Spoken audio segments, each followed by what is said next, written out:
Hello, I'm about to share something with you that you probably already knew, but in case you didn't, on the 21st of March back in 1983, the final cut was released out into the world by the powerful and fantastic, you guessed it, Pink Floyd. On the 14th of April, 2023, just a few months ago, we embarked on this journey and started listening to side one and had some really glorious and epic moments that we were able to indulge in. Now, after all this time, we finally looped back around, circled to this very moment, closing out this chapter and listening to side two once and for all. Kicking us off with number one on side two, we've got Get Your Filthy Hands Off My Dessert, which I already love that title, so here we go.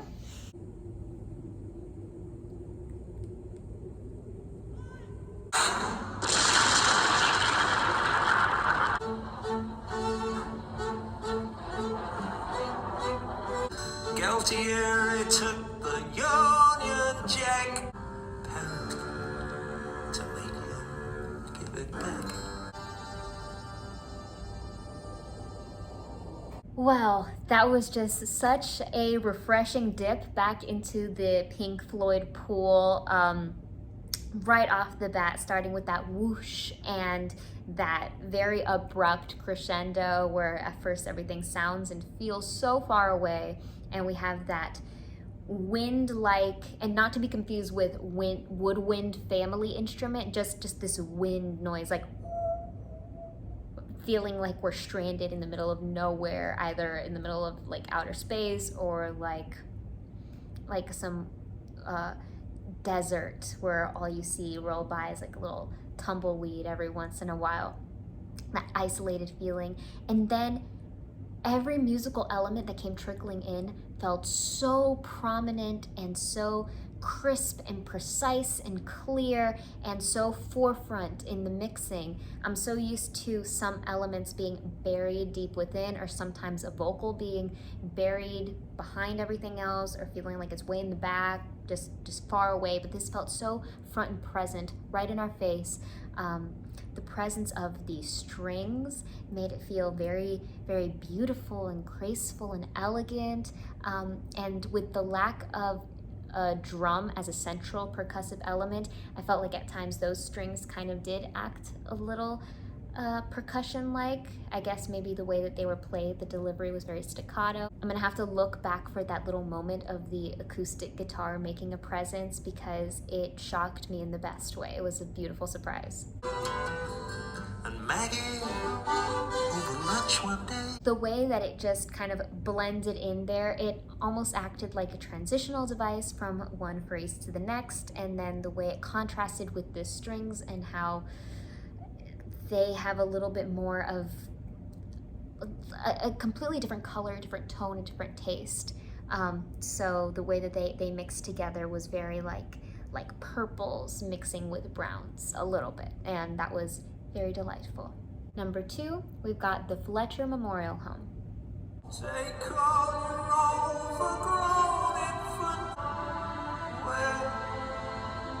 Right off the bat, we have no intro, legendary.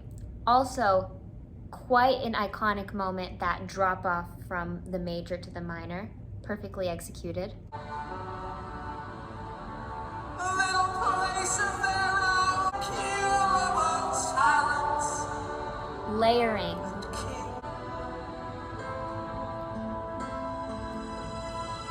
To make sure there's still real connection. They fail. Your friend, Mrs. Thatcher, the pastry. Don't they expect us to treat? The way all the instruments fuse together and form this like silky, velvety fabric, but it's also very cushiony, like it supports the voice so amazing, and the vocals are just coming through. What a beautiful tone is being placed in this song. And in terms of the mixing and how in the first song it felt like everything was so forefront, in this one it does feel like the voice is a little bit buried deeper within the music, but it's adding to this fantastical, magical, wondrous feeling. Like it feels like we're blasted off into another universe, yet they're talking about things of this very universe, and it's very grounded and real, and the chords are what's adding to the surrealness of this song. Like we have some really openness, we have like ominous feelings with some transcendent sevenths, we have like some augmented moments, just some otherworldly stuff going on. Polish their metals and sharpen their spine. Boom, boom, bang, bang. That walk down in the chorus right there, that just adds to the tugging at my heartstrings feeling. It's getting me emotional and choked up just from that pulling us down sensation they create. Oh no!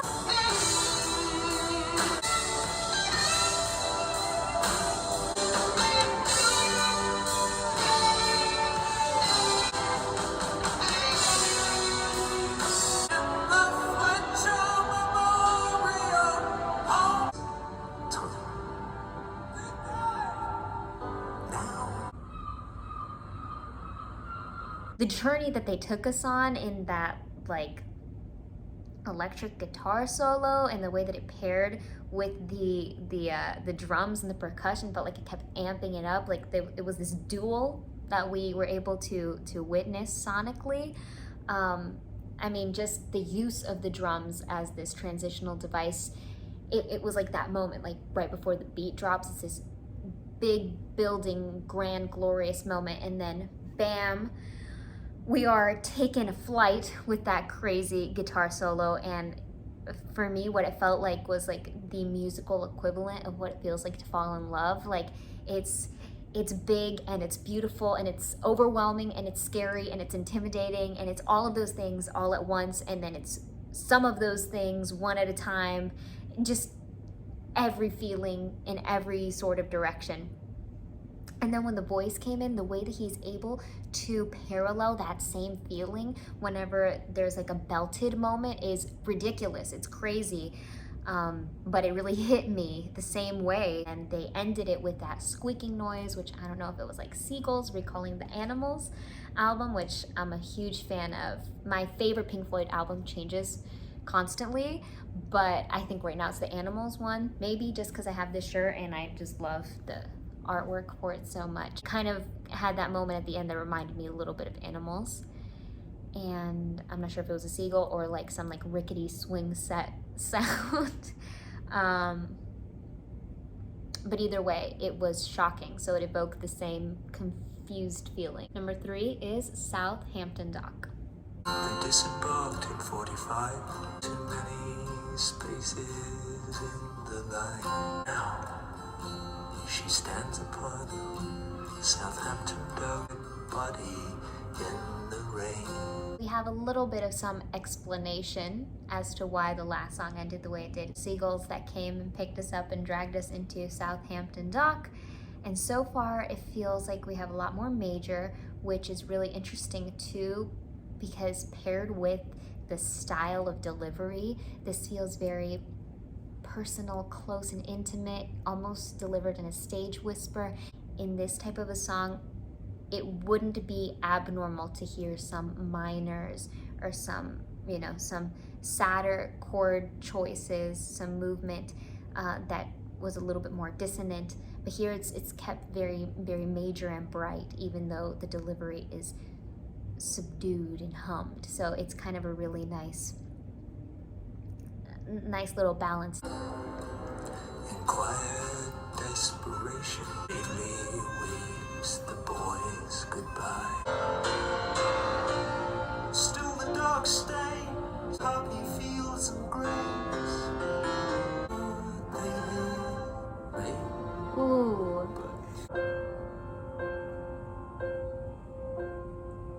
Powerful, powerful, powerful, unexpected. It's interesting that when the song took flight, it also was slowed down for us. Because normally when songs take flight, it means that we have this crazy drum solo moment. We have this spectacular guitar solo, electric guitar solo, which Pink Floyd delivers that so many times, time and time again. But then they're able to slow it all down for us. The orchestra comes back to life. They did not leave us abandoned, at least not for this number. And they carried us through to the end. They gave us some delicious minor moments to sink our teeth into, and those moments where they just have these chord changes that are like steps walking down, which are some of my favorite things that exist on earth. I have to listen back to that little moment that just like carried the melody down, because that broke my heart.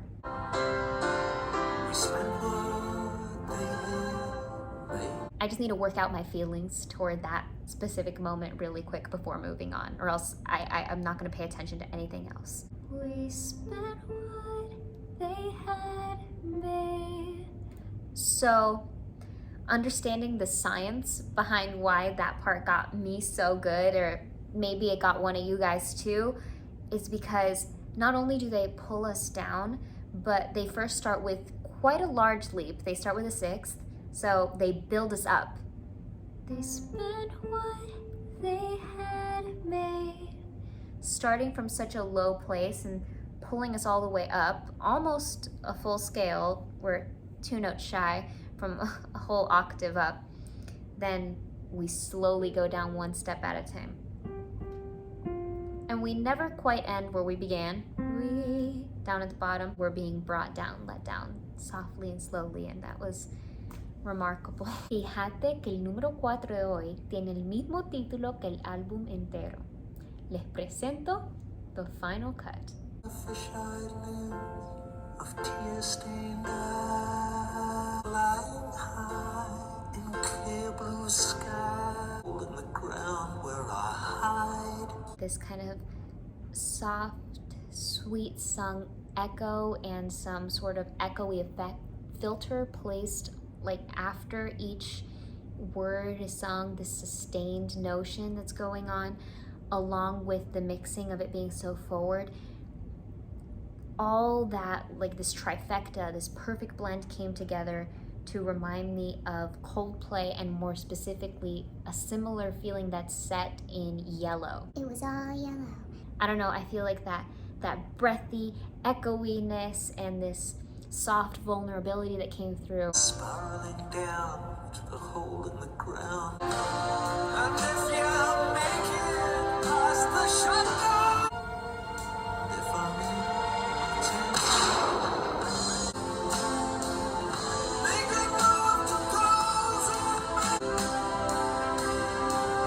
in the instrumentation, we have this movement, this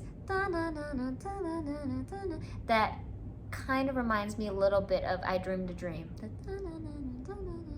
I feel like this whole album is a little bit Broadway-esque. a lot of Les Mis coming through.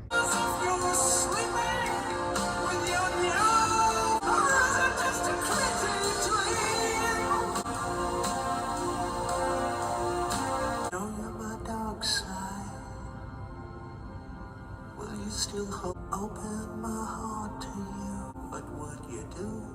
Leave me alone. Slide down the fall. Or would you take me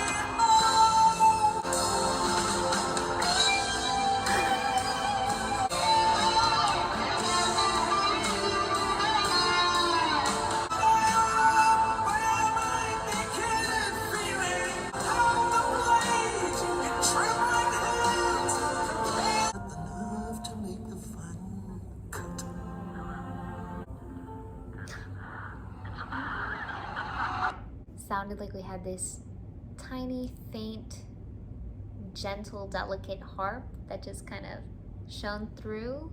And I could be wrong, it might not even be a harp, but we just had these beautiful strings that sounded like magic or like gold put into music. And so many volcanic, explosive moments.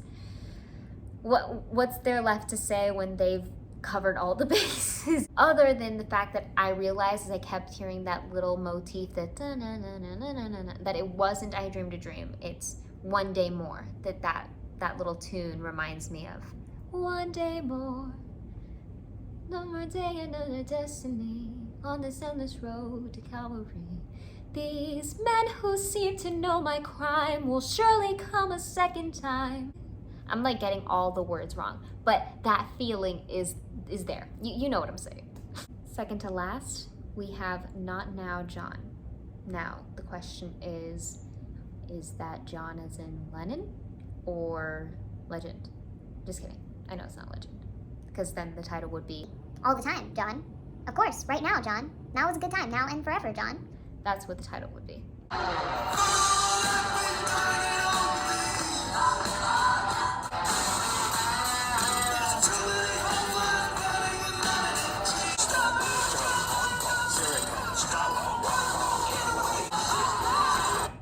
Wait.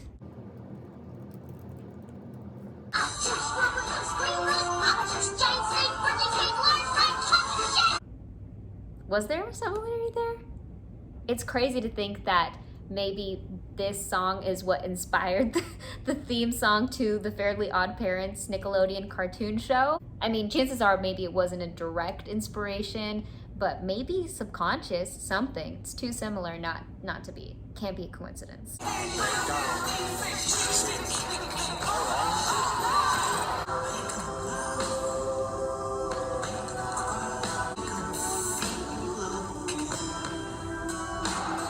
Total tonal shift, especially right out the gates. Have a lot more distortion. It feels like the feed is coming through on this like staticky broken radio system. Feels live, feels very rock and roll. Feels like we're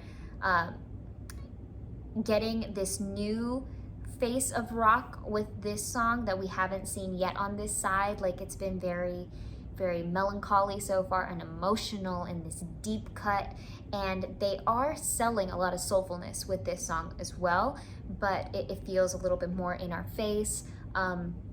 We have some old Pink Floyd isms coming through, like we have some staples like these non-instrument coming through as musical elements being incorporated, like these bangs and clangs and shakes that really add character and breathe life into the song in a way only Pink Floyd can do.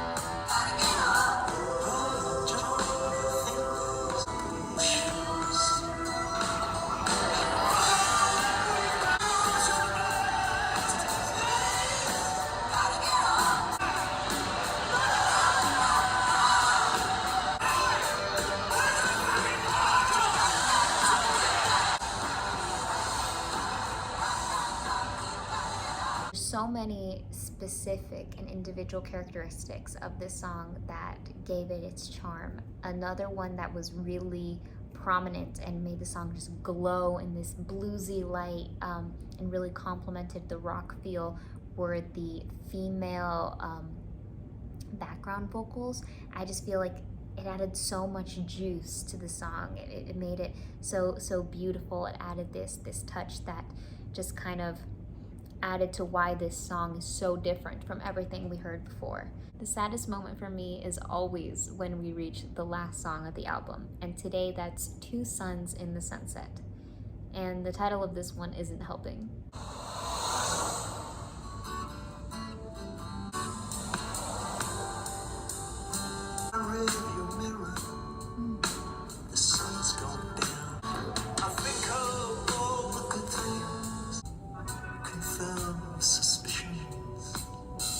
Really high pitches overarching everything else going on, and sounds like we have that infamous Pink Floyd organ. The rusty wire that holds the cord.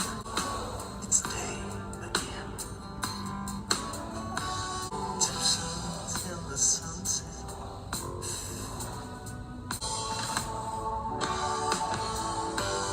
I love the little pickups before we start a phrase and just the transition in between each. It's really catchy. It has this fun like dun dun dun dun. It has this like bounciness, and the bass is really, really stunning on this one.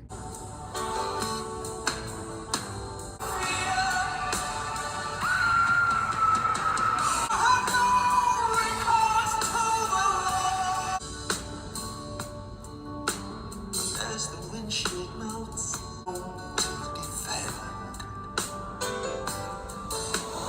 Feelings of the few, we were all equal in the end.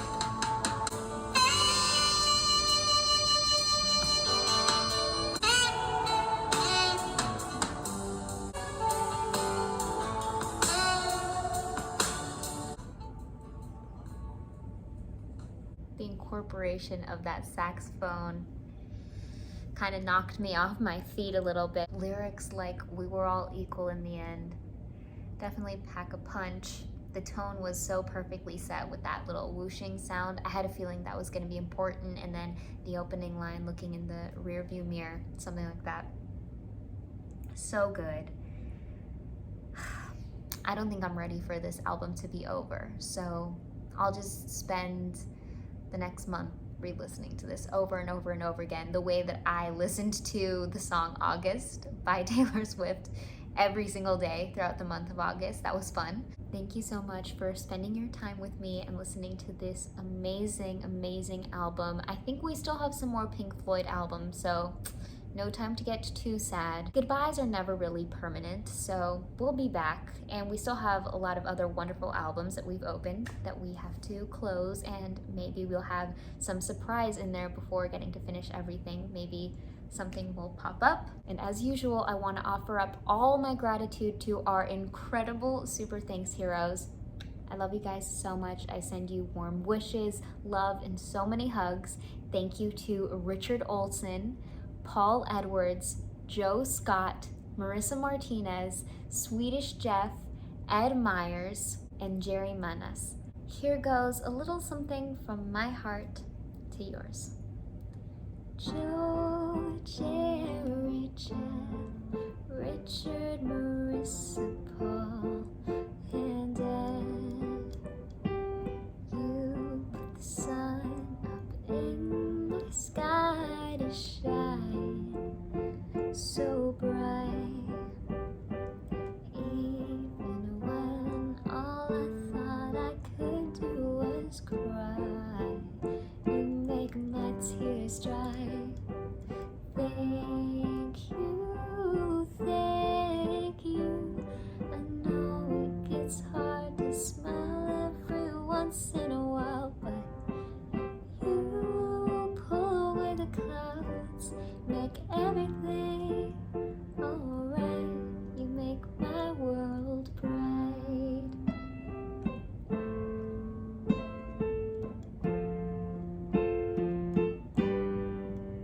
Thank you. I'm sending you all my love. Keep a lookout for our next video coming at you very soon. I hope that you stay safe. I hope you do something super exciting and that you take it easy. Always giving him a man.